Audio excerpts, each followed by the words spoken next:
રાષ્ટ્રીય બજરંગ દળ અને આંતરરાષ્ટ્રીય હિન્દુ પરિષદ દ્વારા કોંગ્રેસ કાર્યાલય કરેલા વિરોધને લઈ સુરત કોંગ્રેસ પ્રમુખે નિવેદન આપી આવા લોકો ખોટી રીતે હિન્દુ મુસ્લિમ કરી રહી હોવાના આક્ષેપ કર્યા હતા। સ્થાનિક સ્વરાજ્યની ચૂંટણીમાં કોંગ્રેસ પક્ષ દ્વારા ઉમેદવારોને એસઓજીની ટીમ દ્વારા ખોટી રીતે ડરાવી ધમકાવી ફોર્મ ખેંચાવ્યા હોવાના આક્ષેપો કર્યા હોય જે મામલે આંતરરાષ્ટ્રીય હિન્દુ પરિષદ અને રાષ્ટ્રીય બજરંગ દળ દ્વારા કોંગ્રેસ કાર્યાલયે પહોંચી કોંગ્રેસનો વિરોધ કર્યો હતો અને કોંગ્રેસની માનસિકતા હિન્દુ વિરોધી હોવા સહિતના આક્ષેપો કર્યા હતા। ત્યારે હિન્દુ સંગઠનો વિરોધ અંગે સુરત શહેર કોંગ્રેસ પ્રમુખ વિપુલ ઉધનાવાલાએ નિવેદન આપ્યું હતું અને જાણી જોઈને એસઓજીના નકમ અને સોનારા દ્વારા આ લોકોને વગર પરમિશને વિરોધ કરવા મોકલ્યા હોવાના આક્ષેપો કર્યા હતા।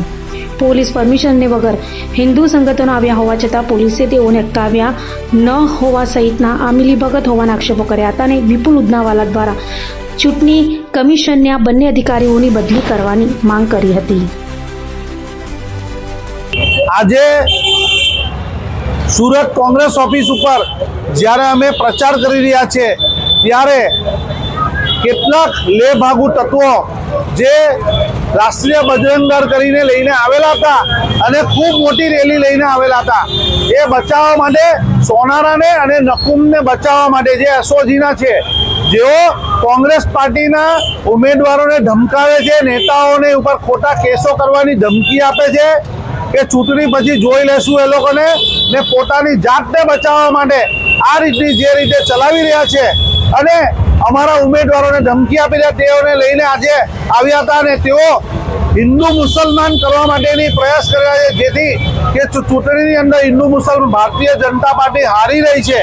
અને હારવાના કારણે તેઓ એન કેન પ્રકારે આવા પ્રોપેગેન્ડા ઊભા કરી અને ચૂંટણી ડાયવર્ટ કરવાની કોશિશ કરી રહ્યા છે। ત્યારે હું મુખ્ય ચૂંટણી કમિશનર સાહેબને કહું છું કે એઓની પર તાત્કાલિક ફરિયાદ દાખલ કરવામાં આવે આચાર સંહિતાની અને તેઓને તાત્કાલિક શહેરની બહાર બદલી કરવામાં આવે। આજે શહેરની અંદર નાનામાં નાનો માણસ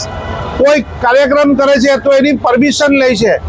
બધી પોલિટિકલ પાર્ટી પરમિશન લે છે, ત્યારે આ સંગઠન વગર પરમિશન લીધા વગર અહીં લોકોની વચ્ચે આ વિરોધ કરવા આવ્યા તો એની પોલીસને કેમ નહીં ખબર હતી? કારણ કે આ એસઓજીએ આ કાવતરા રૂપે આ કામ કરાયું છે અને અમે એના ઉપર સીધો આક્ષેપ કરીએ છીએ કે આ લોકોના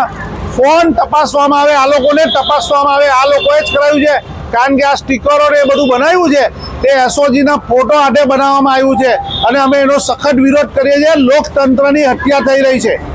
આપનું નામ? ધર્મેશ બી મિસ્ત્રી। હું આ કોંગ્રેસ ઓફિસમાં કાર્યાલય મંત્રી તરીકે છું ને મારી ગેરહાજરીમાં કારણ કે મારે કેટલાક કારણોસર ઇલેક્શનનું કામ હતું